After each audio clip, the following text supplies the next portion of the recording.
ദൈവതിരുനാമത്തിന് മഹത്വം ഉണ്ടായിരിക്കട്ടെ. യേശുമശിഹായുടെ ഈ സ്വാന്തന കൂടാരത്തിലേക്ക് സ്നേഹാദരവോടുകൂടി വന്ദനം. വീണ്ടും ഒരു മഴക്കാലവും ജൂൺ മാസവും കടന്നു വന്നു. പൊതുവെ ജൂൺ മാസം അധ്യയന വർഷത്തിൻ്റെ ആരംഭമൊക്കെയാണ്. മഴയ്ക്കൊപ്പം കുട്ടികളെല്ലാവരും പുതിയ പ്രതീക്ഷയോടുകൂടി വിദ്യാലയത്തിലേക്ക് എത്തുന്നൊരു കാലമാണ്. കണ്ണടച്ച് തുറക്കുന്ന വേഗത്തിൽ ഈ ജൂൺ മാസവും കടന്നു പോകും. മഴക്കാലം അതും കടന്നു പോകാൻ പാകത്തിന് മുമ്പോട്ട് നീങ്ങുന്നുണ്ട്. അതുകൊണ്ട് തന്നെ രണ്ട് പങ്ക്തികളൊന്ന് ഓർമ്മപ്പെടുത്തുകയാണ്. മാതൃഭൂമി ആഴ്ചപ്പതിപ്പിലുള്ള ചോക്കുപൊടി എന്നും മധുരച്ചൂരലെന്നുമാണ് ഇടതുവശത്തെയും വലതുവശത്തെയും പേജുകളിൽ സ്ഥിരമായി എത്താറുള്ള രണ്ട് പങ്ക്തികൾ. ചോക്കുപൊടി ആവട്ടെ അധ്യാപകരുടെ സ്മരണകളാണ്. തങ്ങളുടെ ആ അധ്യയന കാലത്തെ ചില വിദ്യാർത്ഥികളെക്കുറിച്ചുള്ള ഓർമ്മയാണ് ചോക്കുപൊടി. മധുരച്ചൂരൽ എന്ന പങ്ക്തി ആവട്ടെ വിദ്യാർത്ഥികളൊക്കെ വലുതായതിനു ശേഷം അവർ എപ്പോഴൊക്കെയോ ഓർമ്മയിൽ തങ്ങി സൂക്ഷിക്കുന്ന ഗുരുനാഥന്മാരെ ഓർക്കുന്നതാണ്. ഈ രണ്ട് പങ്ക്തികളും ഒന്ന് വായിച്ചു പോകുന്നത് നല്ലതാണ്. ചോക്കുപൊടിയും മധുരച്ചൂരലും. നമ്മളെല്ലാവരും വിദ്യാർത്ഥികളായിരുന്നു. കുറച്ചും കൂടി വിശാലമായ അർത്ഥത്തിൽ പറഞ്ഞാൽ ഇപ്പോഴും നമ്മൾ വിദ്യാർത്ഥികൾ തന്നെയാണ്. ഏതാണ്ട് എല്ലാ അർത്ഥത്തിലും പ്രതീക്ഷയുടെയും പ്രത്യാശയുടെയും ഒക്കെ കുറച്ചും കൂടി പ്രകാശത്തിൻ്റെ ലോകത്തിലേക്ക് കുഞ്ഞുങ്ങളെ ആനയിക്കുവാനായിട്ട് നമുക്ക് ഓരോരുത്തർക്കും വലിയ ഉത്തരവാദിത്വമുണ്ട്. കുറച്ചുകൂടി ചില പുതിയ സാധ്യതകൾ ഇവരുടെ ജീവിതത്തിലുണ്ടെന്ന് ആ കുഞ്ഞുങ്ങളെ ഓർമ്മപ്പെടുത്താനുള്ള വലിയ ഉത്തരവാദിത്വം ലഭിച്ചവരാണ് ഭൂമിയിലെ മുഴുവൻ അധ്യാപകർ, ഭൂമിയിലെ മുഴുവൻ മാതാപിതാക്കൾ, ഭൂമിയിലെ മുഴുവൻ മുതിർന്നവരായ ആളുകൾ. എല്ലാ അർത്ഥത്തിലും സമ്മതിച്ചു തരേണ്ടി വരും. ഇവരെല്ലാവരും അധ്യാപകരാണ്.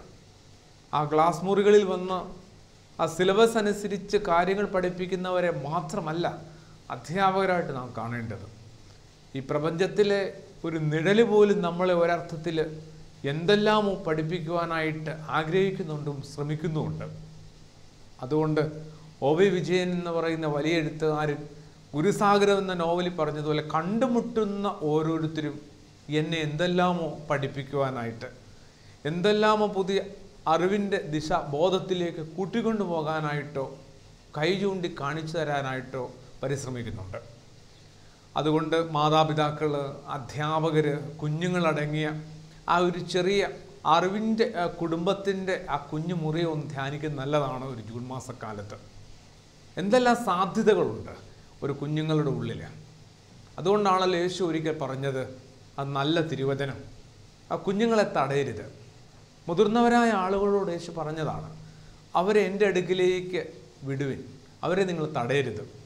യേശു എന്ന് പറയുന്ന ആ ഒരു അറിവിലേക്കോ സ്നേഹാനുഭവത്തിലേക്കോ കുഞ്ഞുങ്ങളെ എത്തിക്കാതെ നമ്മൾ അവരെ ഇക്കാലത്ത് എവിടെയെല്ലാമാണ് എത്തിക്കുന്നത്? ഒരു ഏപ്രിൽ മാസം മുതൽ അല്ലെങ്കിൽ ഒരു മെയ് മാസം മുഴുവൻ തന്നെ അവരുടെ സ്കൂളുമായി ബന്ധപ്പെട്ട, അവരുടെ തുടർ വിദ്യാഭ്യാസവുമായി ബന്ധപ്പെട്ട അന്വേഷണത്തിൽ, അലച്ചിലുകളിൽ, പരക്കം പാച്ചിലുകളൊക്കെയാണ് ഭൂരിപക്ഷം മാതാപിതാക്കളും. എല്ലാവർക്കും ഒരുപാട് സ്വപ്നങ്ങളുണ്ട് മക്കളെക്കുറിച്ച്, അവരെത്തേണ്ട ഇടത്തെക്കുറിച്ച്, ആ ഇടത്തെത്തിയതിന് ശേഷമുള്ള അവരുടെ ജീവിതത്തെക്കുറിച്ച്. അത്തരമൊരു നല്ല ജീവിതത്തിൽ അവരെത്തിക്കഴിയുമ്പോൾ അതിൽ നിന്ന് ലഭിക്കുന്ന ഒരു സ്വസ്ഥതയും അതിൽ നിന്ന് തങ്ങൾക്ക് ലഭിക്കുന്ന ഒരു സുഖവും സ്വസ്ഥതയെക്കുറിച്ചൊക്കെയുള്ള സുഖകരമായ ഒരു സ്വപ്നം കാണലുണ്ട് മാതാപിതാക്കൾക്ക്. കാര്യങ്ങളൊന്നും കുഴപ്പമില്ല. പക്ഷെ ഒരു സങ്കടം എന്തെന്ന് ചോദിച്ചാൽ അവനവൻ്റെ ദൈവമേൽപ്പിച്ച ഉത്തരവാദിത്വത്തെക്കുറിച്ച് കുറേ കൂടി ഒരു ബോധവും ബോധ്യവും ഭൂമിയിലെ മാതാപിതാക്കൾക്ക്, അധ്യാപകർക്ക് അവരോടൊപ്പം കുറച്ചും കൂടി ഉത്തരവാദിത്വ ബോധത്തോടു കൂടി കുഞ്ഞുങ്ങൾക്ക് ഉണ്ടാവേണ്ടതാണ്. അവർക്കത് ഉണ്ടാക്കി കൊടുക്കുവാനായിട്ട് കൂടി നാം പരിശ്രമിക്കേണ്ടതാണ്. ശുദ്ധമുള്ള മത്തായി ശ്ലീഹായുടെ സുവിശേഷം 25-ാം അധ്യായത്തിനകത്ത് രണ്ട് മനോഹരമായ കഥകളുണ്ടല്ലോ. ഒന്ന് എന്താ പറയുക, മണവാളനെ എതിരേൽപ്പാനായിട്ട് വിളക്കൊക്കെ കൊളുത്തി എതിരേൽപ്പിൽ നിൽപ്പാനായിട്ട് വിളിക്കപ്പെട്ട കന്യകമാരെക്കുറിച്ചുള്ളതാണ് ആദ്യത്തേത്. രണ്ടാമത്തേതാവട്ടെ താലന്തിൻ്റെ ഉപമയെന്നാണ് നാം അതിനെ വിശേഷിപ്പിക്കുക. ഇത്ര മനോഹരമായൊരു കഥയാണ്. യേശു പറഞ്ഞ കഥകളിൽ വളരെ മനോഹരവും അർത്ഥവത്തായൊരു കഥയാണ്. എല്ലാവരുടെയും ഉള്ളിൽ ചില സാധ്യതകളുണ്ടെന്നുള്ള ഒരു ഓർമ്മപ്പെടുത്തലും, അത്തരം ഒരു ഓർമ്മപ്പെടുത്തലിലേക്ക് ഈ കുഞ്ഞുങ്ങളെയൊക്കെ ഒന്ന് കൂട്ടിക്കൊണ്ടു പോകുവാനും അത് തിരിച്ചറിയുവാനും ഉൾക്കൊള്ളുവാനും പാകത്തിന് അവരെ പരുവപ്പെടുത്തിയെടുക്കുവാനും അവരെ സന്നദ്ധരാക്കുവാനുമായിട്ടുള്ള ഒരു പരിശ്രമം കൂടി ഇനി നമ്മൾ അധ്യാപകരെന്ന നിലയിൽ നമുക്കെല്ലാവർക്കും നിർവഹിക്കാനുണ്ട്.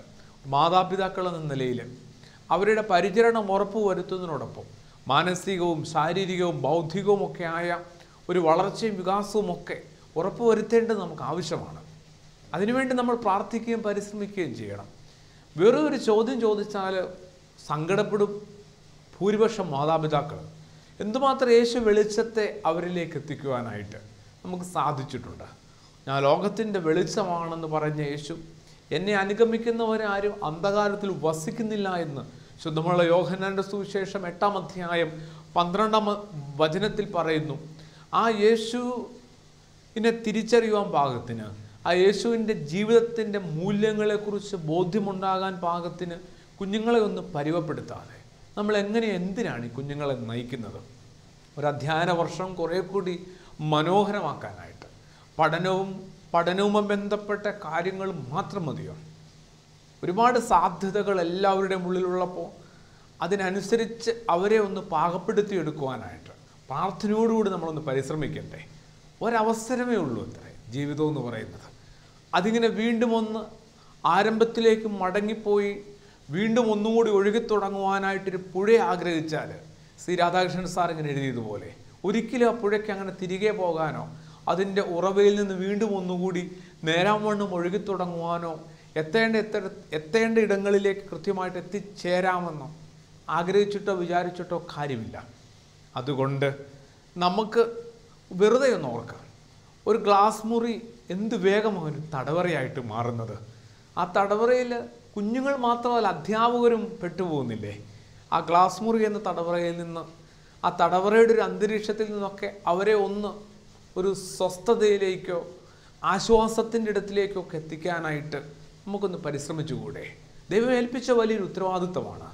അപ്പൻ എന്ന സ്ഥാനമെന്നും അമ്മ എന്ന ആ വലിയ പദവിയെന്നും അധ്യാപകരെയും ഗുരുക്കന്മാരെന്ന് പറയുന്ന ആ ഒരു സ്ഥാനമെന്നും ഒക്കെ തിരിച്ചറിഞ്ഞ് ലഭിച്ച ഒപ്പം കിട്ടിയ കുഞ്ഞുങ്ങളെ പ്രകാശത്തിൻ്റെ പ്രചോദനത്തിൻ്റെയൊക്കെ ഒരു പുതിയ ലോകത്തിലേക്ക് ആനയിക്കേണ്ടത് ആവശ്യമാണ്, അല്ലേ? അതിനുവേണ്ടി നമുക്കൊന്ന് പരിശ്രമിക്കാം. അപ്പോൾ മത്തായി ശ്ലീഹായുടെ സുവിശേഷം 25-ാം അധ്യായത്തിൽ യേശു പറഞ്ഞ ആ താലന്തുകളെക്കുറിച്ചുള്ള കഥയിൽ യജമാനൻ ദൂരസ്ഥലത്തേക്ക് യാത്രയാകുമ്പോൾ തൻ്റെ ദാസന്മാരെ എല്ലാം വിളിച്ച് താലന്തുകൾ ഏൽപ്പിച്ചു കൊടുക്കുകയാണ്. ഒരുവൻ 5, ഒരുവന് 2, ഒരുവന് 1 എന്നൊക്കെ പറഞ്ഞാണ് കഥ മുമ്പോട്ട് പോകുന്നത്. ദീർഘകാലം കഴിഞ്ഞ് മടങ്ങി വരുന്ന യജമാനന് ഓരോ ദാസന്മാരെയും വിളിച്ചിട്ട് തങ്ങളെ ഏൽപ്പിച്ച താലന്ത് നിങ്ങൾ എന്ത് ചെയ്തു? ഒരു കണക്കെടുപ്പിൻ്റെ ഒരു കാലയളവ്. പലരുടെയും ജീവിതത്തിലേക്ക് ഒന്ന് നോക്കുമ്പോൾ ഇത്തരം ഒരു കണക്കെടുപ്പുണ്ടെന്നുള്ള ഒരു വിചാരമേ ഇല്ലാതെയാണ് ജീവിച്ചു പോകുന്നത്. ആർക്കും ആരോടും ഒരു വിധേയത്വമില്ല, ഉത്തരവാദിത്വമില്ല. ആരും ആരുടെയും ഉത്തരവാദിത്വം ഏറ്റെടുക്കുന്നുമില്ല. ഞാൻ എൻ്റെ സഹോദരൻ്റെ കാവൽക്കാരനാണോ എന്ന് ആദിമ മാതാപിതാക്കളുടെ മൂത്ത മകൻ ചോദിച്ച ചോദ്യമുണ്ടല്ലോ. ആ ചോദ്യത്തിനകത്ത് വലിയൊരു നിലപാടുണ്ടായിരുന്നു. കായേൻ്റെ ആ ചോദ്യമുണ്ടല്ലോ ദൈവത്തോട്, കായേനെ നിൻ്റെ സഹോദരൻ അല്ലെങ്കിൽ അനുജനായ ഹാബെൽ എവിടെ എന്നുള്ള ദൈവത്തിൻ്റെ ഉറച്ച ചോദ്യവും സ്വരവും കേട്ടപ്പോൾ കായേൻ്റെ പ്രതികരണം എന്തായിരുന്നു? ഞാൻ അവൻ്റെ കാവൽക്കാരനാണോ? അതിൻ്റെ അർത്ഥം കായൻ്റെ നിലപാട് കായൻ വ്യക്തമാക്കുകയാണ്, ഞാൻ അവൻ്റെ കാവൽക്കാരനല്ല, അവൻ്റെ നിന്നല്ല, ആരുടെയും കാവൽക്കാരനല്ല. എനിക്ക് അത്രയും വലിയ ഉത്തരവാദിത്തങ്ങൾ ഏറ്റെടുക്കാനായിട്ട് താല്പര്യമില്ല.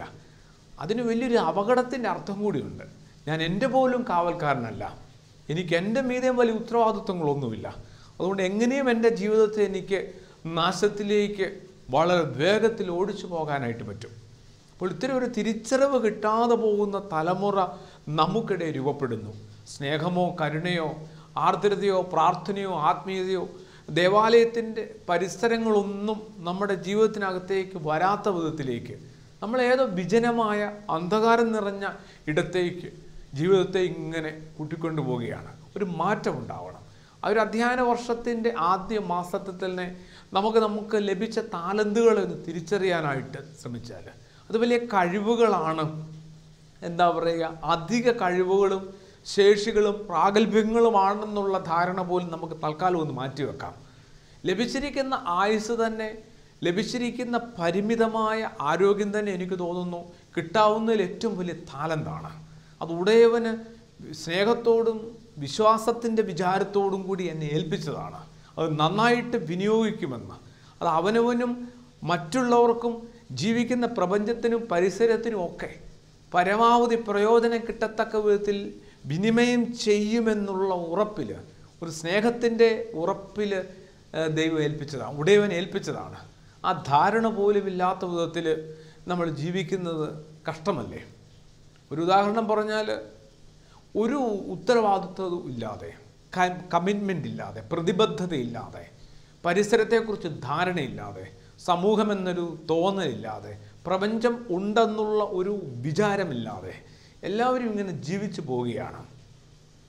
അതിനൊരു മാറ്റമുണ്ടാകാനായിട്ട് ഭൂമിയിലെ മാതാപിതാക്കൾ, അധ്യാപകർ അവരുടെ കരങ്ങളിലൂടെ വാർത്തെടുക്കുവാനായിട്ട് വിധിക്കപ്പെട്ട കുഞ്ഞുങ്ങൾ എല്ലാവരും ഒന്ന് പരിശ്രമിക്കേണ്ടത് ആവശ്യമാണ്. തമ്പുരാൻ തന്ന ആ 5 നാണയങ്ങളെ, തമ്പുരാൻ വിശ്വാസത്തോടെ ഏൽപ്പിച്ച 2 നാണയങ്ങളെ, ആ ഒരു നാണയത്തെയൊക്കെ ഞാൻ എന്ത് ചെയ്തു എന്നുള്ള ഒരു കണക്കെടുപ്പിൻ്റെ അവസരത്തിൽ ഞാനിങ്ങനെ കുനിഞ്ഞ ശിരസ്സുമായിട്ട് നിൽക്കേണ്ടി വരുമോ? ഒരു ജേതാവുമായി, ജേതാവിൻ്റെ ഭാവങ്ങളോടുകൂടി ഞാൻ നേടിയവനാണെന്ന് വിളിച്ചു പറഞ്ഞ് നിൽക്കണമെന്നല്ല. എന്നാൽ പോലും എന്ത് നേടി? ഈ കാലത്തെ ജീവിതം കൊണ്ട് നാം ഓരോരുത്തരും എന്ത് സമ്പാദിച്ചു? ഭൗതികമായ വിഭവങ്ങളെക്കുറിച്ചല്ല, ഒരാത്മീയമായ വിചാരത്തിലേക്ക് കടക്കുമ്പോൾ ശൂന്യമായ ഹൃദയമാണ് എല്ലാവരുടെയും. ഭാണ്ഡം നിറയെ എന്തൊക്കെ ഉണ്ടായിരുന്നു കേട്ടോ. അതുമായി നമ്മളിങ്ങനെ ആഡംബരത്തോടെ, എന്താ പറയുക, ധൂർത്തോടു കൂടി ജീവിച്ചു. ചില നിർണായക നേരങ്ങളിലെത്തുമ്പോൾ, ചില വലിയ ന്യായാധിപ സംഘത്തിൻ്റെ മുമ്പിലോ സിംഹാസനത്തിൻ്റെ മുമ്പിലോ എത്തുമ്പോൾ നമ്മൾ എന്തൊരു ധാർഷ്ട്യത്തോടും ആത്മവിശ്വാസത്തോടും കൂടിയാണ് ഈ ഭാണ്ഡം തുറക്കാനായിട്ട് മുതിരുന്നത്. തുറന്നു കഴിയുമ്പോൾ ആവട്ടെ ചപ്പും ചവറും അല്ലാതെ മറ്റൊന്നുമില്ലാത്ത ഒരു ഭാണ്ഡവുമായിട്ടാണ് ഇത്രയും കാലം നമ്മൾ ജീവിച്ചത്. വല്ലാത്തൊരു തിരിച്ചറിവായിരിക്കും കേട്ടോ. ഓരോ വ്യക്തിക്ക് ദൈവം തന്നിരിക്കുന്ന താലന്തുകളെ തിരിച്ചറിയാനായിട്ട് സാധിക്കട്ടെ. അത് വിതയ്ക്കാത്തിടത്ത് നിന്ന് കൊയ്യുന്നവനും വിതറാത്തിടത്ത് നിന്ന് ശേഖരിക്കുന്നവനും ദുഷ്ടനുമാണെന്ന് നീ എന്ന് മനസ്സിലാക്കിയത് കൊണ്ട്, ആ 3ാമത്തെ ദാസൻ്റെ ആരോപണങ്ങളായിരുന്നു ഇതെല്ലാം, അല്ലേ? അങ്ങ് വിതയ്ക്കാത്ത ഇടത്ത് നിന്ന് കൊയ്യുകയും വിതറാത്ത ഇടത്ത് നിന്ന് ശേഖരിക്കുകയും ഒക്കെ ചെയ്യുന്ന ഒരു ദുഷ്ടനായ യജമാനനാണെന്ന്, ഒരു ദുഷ്ടനായ ഉടയവനാണെന്ന് തിരിച്ചറിഞ്ഞത് കൊണ്ട് ഞാൻ ഭയപ്പെട്ടു. അതുകൊണ്ട് ഇത് നഷ്ടപ്പെടാതിരിക്കാനായിട്ട് ഞാനിത് കുഴിച്ചിട്ടു. ഓരോരുത്തരും ആ തമ്പുരാൻ ഏൽപ്പിക്കുന്ന സാധ്യതകളെ എത്രമാത്രം ബുദ്ധിശൂന്യതയോടുകൂടിയാണ് കൈകാര്യം ചെയ്യുന്നത്. ഇതിനൊരു മാറ്റം ഉണ്ടാവണ്ടേ? കുറച്ച് കാര്യങ്ങൾ പഠിച്ചെടുക്കുക എന്നതിനേക്കാളും അപ്പുറത്ത് വിദ്യാഭ്യാസം കൊണ്ട്, ഉള്ള വിഭവങ്ങൾ കൊണ്ട് കുറച്ചും കൂടി ആത്മാർത്ഥമായിട്ട് തുറന്നു പറഞ്ഞാൽ, നമ്മുടെ നിറയെയുള്ള പരിമിതികൾക്കകത്ത് നമുക്ക് എന്തുമാത്രം സാധ്യതകളോ ഉണ്ടെന്ന്, എന്തുമാത്രം സന്തോഷത്തോടുകൂടി, സമാധാനത്തോടുകൂടി, പ്രകാശത്തോടുകൂടി ജീവിക്കാനാകുമെന്നുള്ള ഒരു കണ്ടെത്തൽ, അതിനുള്ളൊരു അവസരമാണ് ഒരുക്കി കൊടുക്കേണ്ടത്. അങ്ങനെ അധ്യാപകരുണ്ട് ഈ ഭൂമിയിൽ നിന്ന്. ശരിക്കും പറഞ്ഞാൽ മധുരച്ചൂരിൽ ഓർമ്മപ്പെടുത്തുമ്പോൾ അത്തരം കുട്ടികളുണ്ടായിരുന്നുവെന്ന് ശരിക്കും പറഞ്ഞ ചോക്കുപൊടി എന്ന പങ്ക്തി നമ്മൾ ഓർമ്മപ്പെടുത്തുമ്പോൾ നമുക്കും കണ്ടെത്താനായിട്ട് പറ്റും. ആ സാധ്യതകളെ ഒന്നും കൂടി വിപുലപ്പെടുത്താനായിട്ട്, അതിനൊരു കുറച്ചും കൂടി ഒരു വികാസം കൊടുക്കുവാനായിട്ട് നമുക്ക് സാധിക്കും. അതിന് യേശുവുമായിട്ടുള്ള ആത്മബന്ധത്തെ ഓരോ ദിനവും കുറേ കൂടി ഭംഗിയുള്ളതാക്കാനായിട്ട്, കുറേ കൂടി ആത്മാർത്ഥതയുള്ളതാക്കാനായിട്ട്. പൊതുവെ ആത്മീയത ഇന്ന് പുറത്തണിയാനുള്ള ഒരു വസ്ത്രമായിട്ട് മാത്രം, അതും പുറത്തണിയാനുള്ള ഏറ്റവും പുറമേ ധരിക്കുന്ന പുറംകുപ്പായം പോലെ മാത്രം മാറുകയാണ്. ആ ആത്മീയത അവനവൻ്റെ ആന്തരിക ജീവിതത്തിൻ്റെ അകത്തു നിന്ന് ആരംഭിക്കാനായിട്ട്, അവിടെയാണ് മാറ്റങ്ങളുടെ കാറ്റ് വീശി തുടങ്ങേണ്ടത്.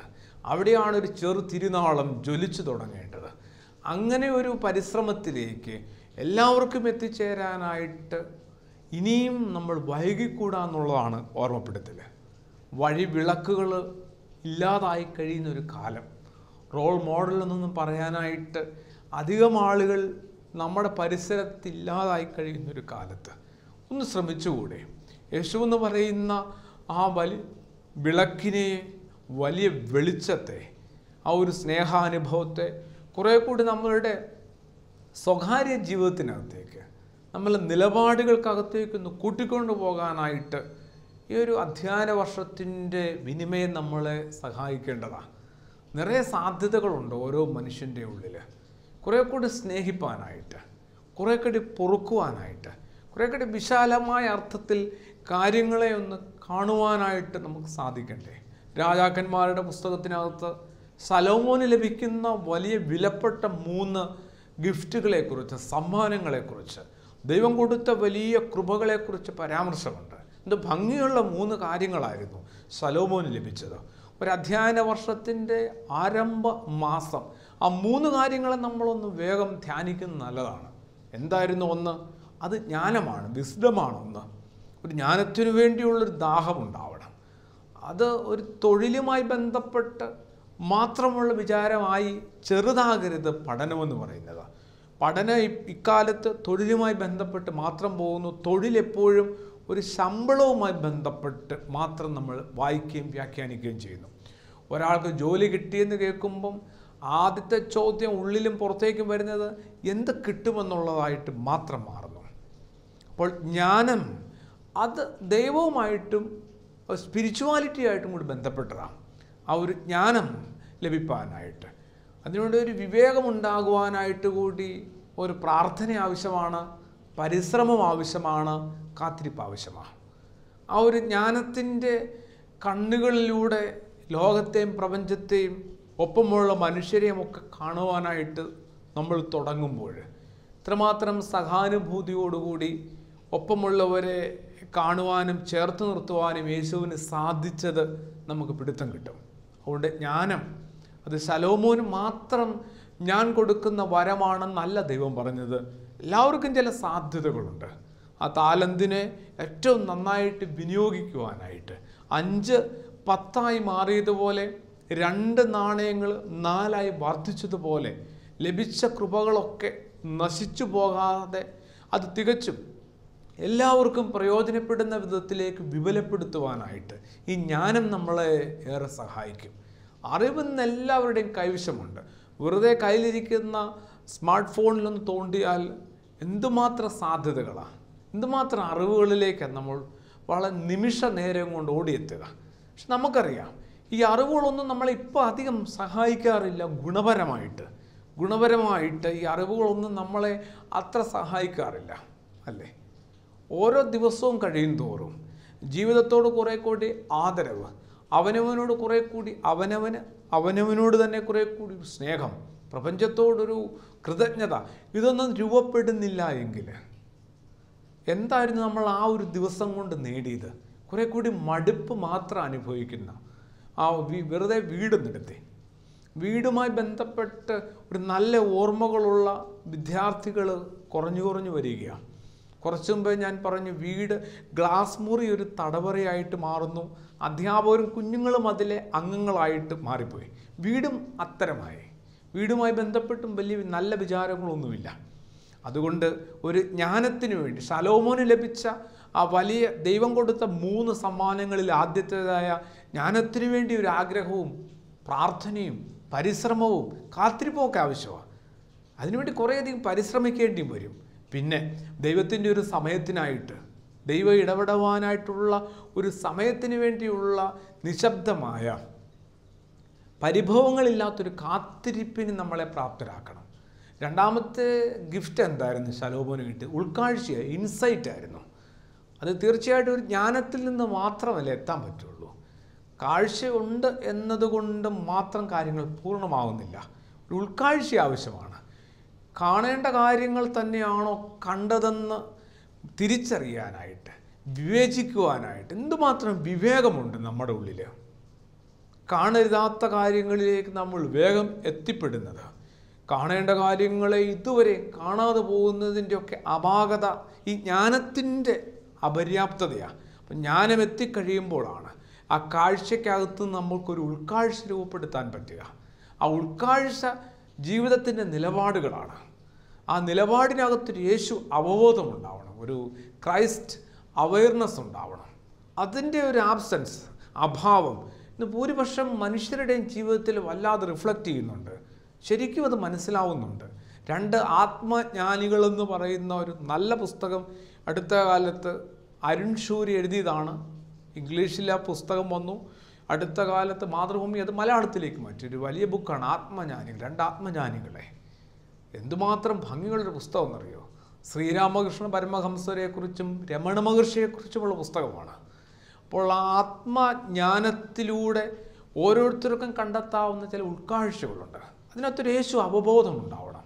അതാകുന്ന ആ യേശു അവബോധമാകുന്ന ഉറപ്പുള്ള പാറമേലായിരിക്കണം തങ്ങളുടെ സ്വപ്നങ്ങളെയും സ്വപ്ന ഭവനങ്ങളെയും ഒക്കെ നിർമ്മിക്കുവാനായിട്ട്. മത്തായി ശ്ലീഹയുടെ സുവിശേഷം 7-ാം അധ്യായത്തിൻ്റെ അവസാനം പറയുന്ന ഭാഗമുണ്ട്. യേശു പറയുന്നു 2 വിധത്തിൽ ഭവനം പണിയാം. ഭവനം എന്ന് പറയുന്നത് താമസിക്കുന്ന ഇടം മാത്രമല്ല, അവനവൻ്റെ സ്വപ്നങ്ങളുടെ കൂടാരമാണത്. അത് 2 വിധത്തിൽ രൂപപ്പെടുത്താവുന്നതാണ് യേശു ഓർമ്മപ്പെടുത്തുന്നത്. അത് മണൽപ്പുറത്തുമാവാം, പാറമേലുമാവാം. അപ്പോൾ യേശു അവബോധമാകുന്ന ഉറപ്പുള്ളൊരു പാറമേൽ എൻ്റെ സ്വപ്നത്തിൻ്റെ സാക്ഷാത്കാരത്തിന് വേണ്ടി പ്രയത്നിക്കുക. മറിച്ച് ഇത് മണൽപ്പുറത്താണെങ്കിൽ എല്ലാം രൂപപ്പെട്ട് കഴിയുമ്പോൾ അടിസ്ഥാനമില്ലാത്തതാൽ വലിയൊരു ദുരന്തത്തിലേക്കത് എത്തിച്ചേരും. അതിനൊരു മാറ്റം ഉണ്ടാവണം.